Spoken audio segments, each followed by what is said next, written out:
I would like to introduce Hawona Sullivan Janzen. Hawona is a St. Paul-based poet and nonfiction writer. A native of Shreveport, Louisiana, much of her work focuses on the emotions inherent in the human experience: grief, loss, and love.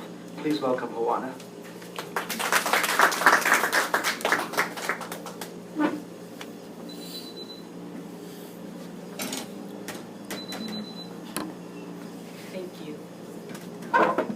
I would love to be able to stand before you and tell you that these poems are from my 4 published books, but since I have yet to write those books, that's not the case.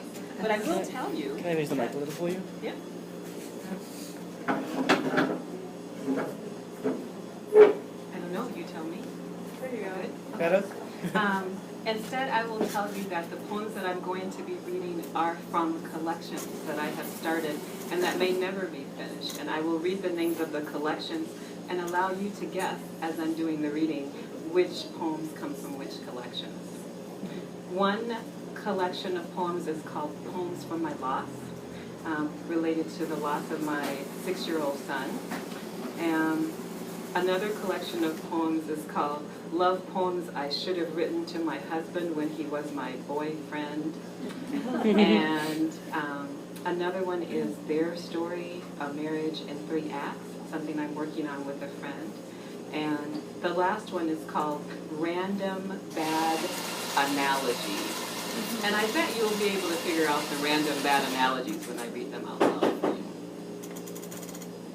Their Story, A Marriage in 3 Acts. On the day they married, the sun shined so brightly in the sky that she was fooled. It should have rained, she said. If it had, I might have understood where this relationship was going. But it did not rain. It was a beautiful, beautiful day. Bad analogies. Hey, I remember you. You're that girl who writes stuff. You're kind of like a black Emily Dickinson, except you don't write about trees and your stuff isn't that good. Random bad analogies. Stupid. Every morning I wake up hopeful, dreaming of you, and wishing you were here. Every morning I wake up loving you and feeling guilty that you are gone. The doors around me turn to windows, and then to plaster, and then to dust. I think there is a way out of this mess because I am stupid. My spirit guide beckons to me, ignoring the signs of this impending doom. She has led me wrong before, but still I run to her. I do this not because I am smart, or brave, or faithful, or a good wife. I do this because I think there is a way out of this mess, and because I am stupid.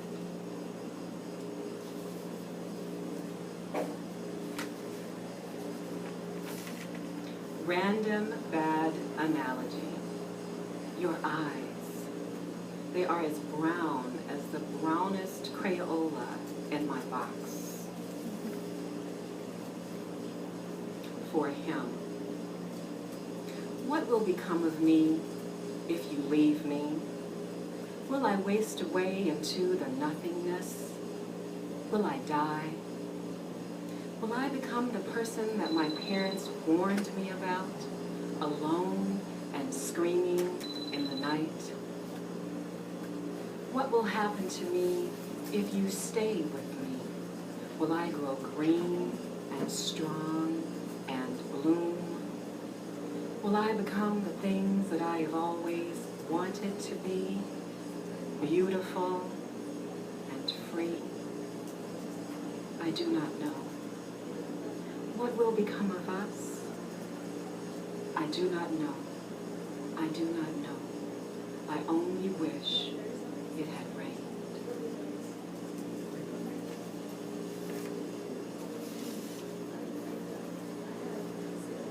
Excerpts from my loss.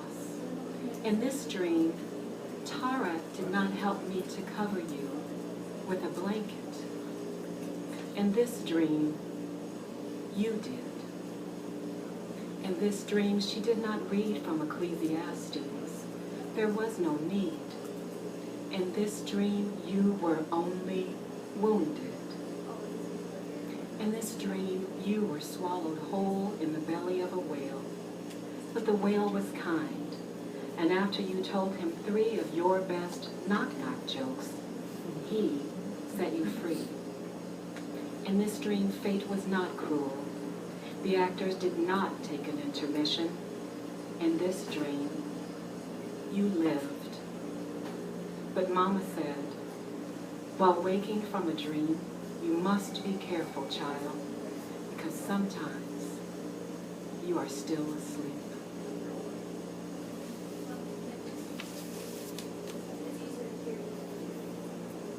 I like to think that there was a time when I loved you and only that. Before the longing, before the fear that you would wake me in the night, there was the hope that you would. Before the moment when honey, I love you could be too easily replaced by honey, please take out the trash. We were happy. I wish it had rained. Willful suspensions of disbelief, like, we could go back there if we tried. This time, he will be more careful with her heart.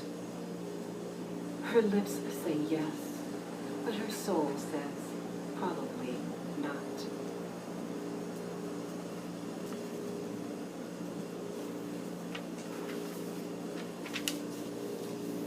Random bad analogies.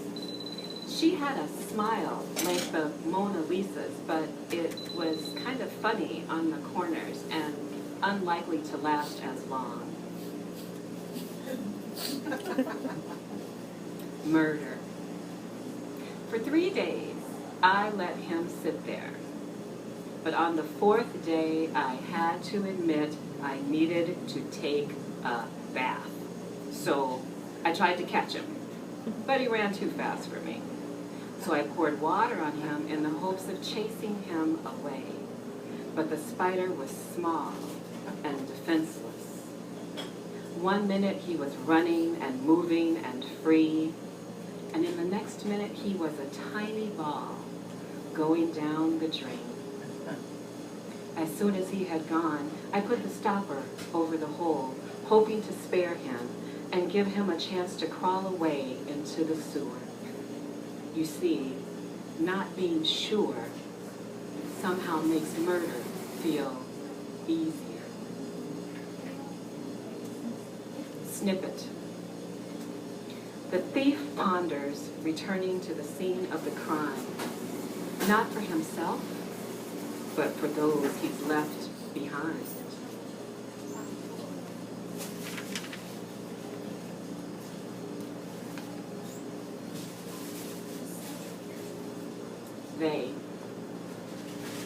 They all love me now, want me now, hug me now. They all laugh at my jokes.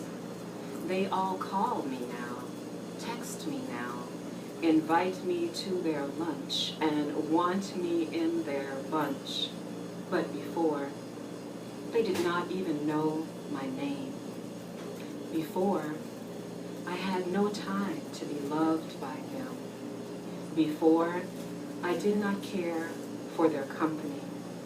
Most days it was just you and me, praying for time to be free. Before you died, it did not matter if my jokes fell flat, because I knew that you would always laugh and call out for more. And I would give you some wacky encore involving trying to rhyme the names of Saturn's moons. But that was before you died.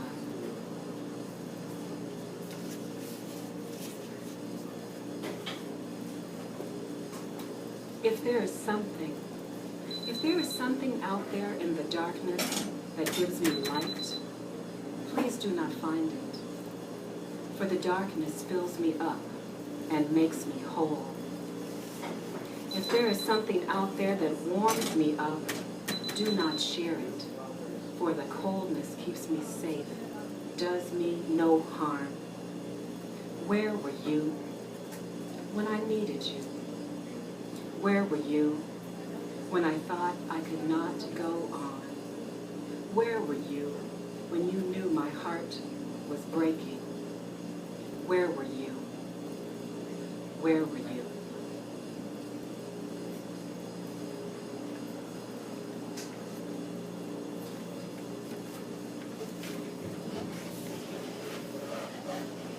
Summer, something most of us here don't know that much about. Summer came bouncing down the street the other day, and I said, "Man, where have you been? I've been waiting for you every day for the last 3 weeks." And then Summer gives me some crazy story about how his homework wasn't done, and how when his teacher made him stay inside at recess to finish it, he flipped over his desk in frustration.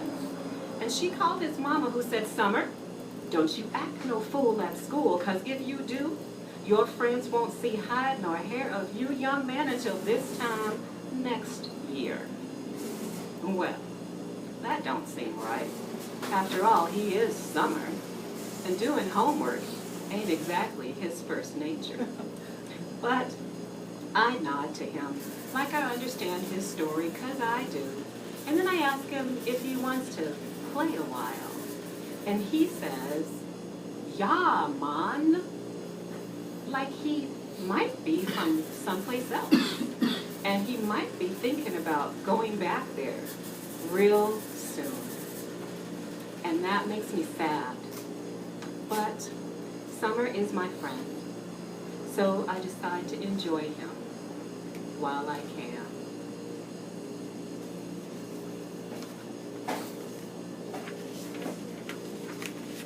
The bridge. You are inside me, behind me, in front of me, beside me, which is strange, because you are technically outside walking our invisible dog.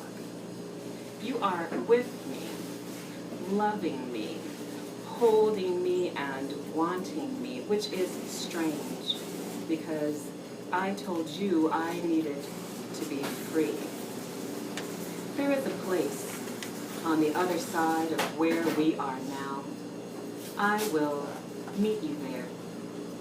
There is a hope on the other side of these lost dreams. I will find a little place along Hope's shore where you and I can go to dream anew. Don't worry on the days you cannot make it. I will come back as many times as it takes until I find you.